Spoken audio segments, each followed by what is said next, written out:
నమస్తే అండి. ఈరోజు మనం కుంభ సంక్రాంతి గురించి చెప్పుకోబోతున్నాం. ధర్మపురి అనే గ్రామంలో ఓ భక్తశీలుడు ఉండేవాడు. అతని పేరు విష్ణుదాస్. ప్రతి సంవత్సరం సంక్రాంతిని ఎంతో భక్తిగా జరుపుకునేవాడు. అయితే ఈసారి కుంభ సంక్రాంతి రోజు అతనికి ఒక అద్భుత అనుభవం ఎదురైంది. ఆ రోజు అతను చేసిన ఒక మంచి పని అతని జీవితాన్ని మార్చేసింది.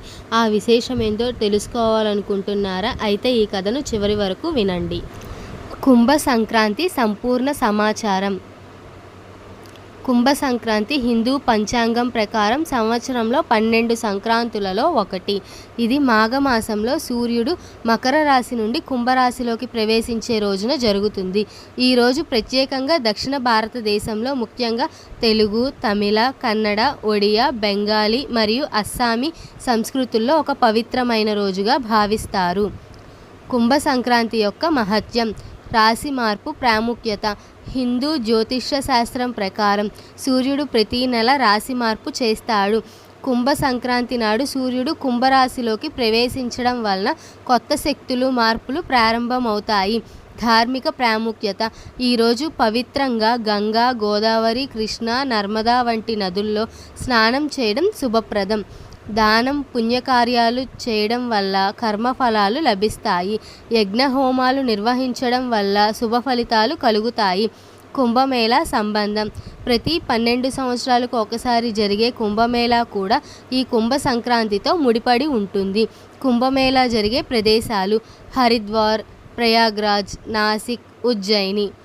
కుంభ సంక్రాంతి విశేషాలు. పుణ్యకాలం. ఈరోజు సూర్యోదయానికి ముందు స్నానం చేసి పితృదేవతల కోసం తర్పణం చేయడం విశేష ఫలితాన్ని అందిస్తుంది. అన్నదానం, వస్త్రదానం, గోదానం, తిలదానం చేయడం అతి శ్రేష్టం. వ్రతాలు మరియు పూజలు. విష్ణు, శివ, సూర్య, భగవాన్ పూజలు చేయడం శ్రేయస్సు కలిగిస్తాయి. తిలా హోమం అంటే నువ్వులతో హోమం మరియు గోపూజ చేయడం శుభప్రదం. ఆహార సంబంధిత సంప్రదాయాలు. ఈరోజు తిల అంటే నువ్వులు, బెల్లం, గోధుమలు, అన్నం, కందమూలాలు తినడం ఆరోగ్యానికి మంచిది. కర్ణాటక, మహారాష్ట్రలో ఎల్లు బెల్ల అనే నువ్వుల మరియు బెల్లంతో చేసిన ప్రసాదం అందరికీ పంపడం ఆనవాయితీ. ప్రాంతాల వారీగా కుంభ సంక్రాంతి ఉత్సవాలు. ఆంధ్రప్రదేశ్ అండ్ తెలంగాణ. గోదావరి నదీ తీరాల్లో ఈ పండుగను పుణ్యస్నానాలతో జరుపుకుంటారు. దేవాలయాల్లో ప్రత్యేక పూజలు, హోమాలు నిర్వహిస్తారు. కర్ణాటక మరియు తమిళనాడు.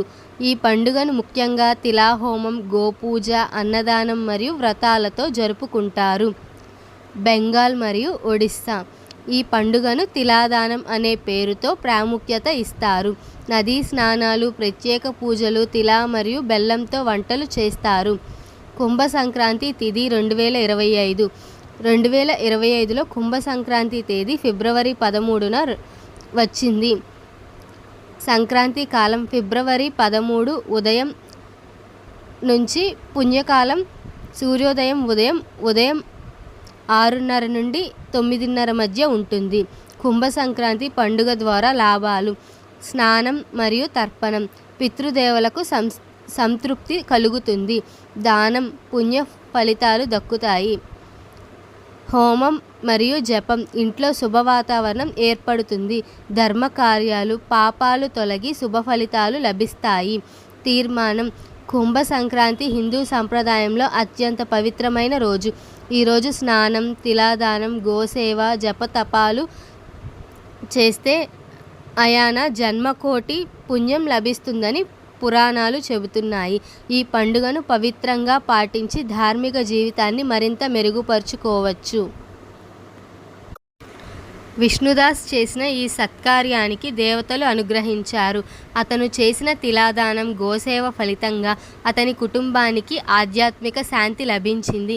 మనం కూడా కుంభ సంక్రాంతి రోజున పుణ్యస్నానం, తిలాదానం, అన్నదానం చేయడం వల్ల అమోఘ ఫలితాలను పొందవచ్చు. ఈ పవిత్రమైన పండుగను మనం భక్తితో జరుపుకోవాలి. మీరు ఈ కథను ఎలా అనుభవించారో కామెంట్స్లో తెలియజేయండి. మరిన్ని ధార్మిక కథల కోసం మా ఛానల్ అలేఖ్య గూడేలాను సబ్స్క్రైబ్ చేయండి, లైక్ చేయండి, షేర్ చేయండి.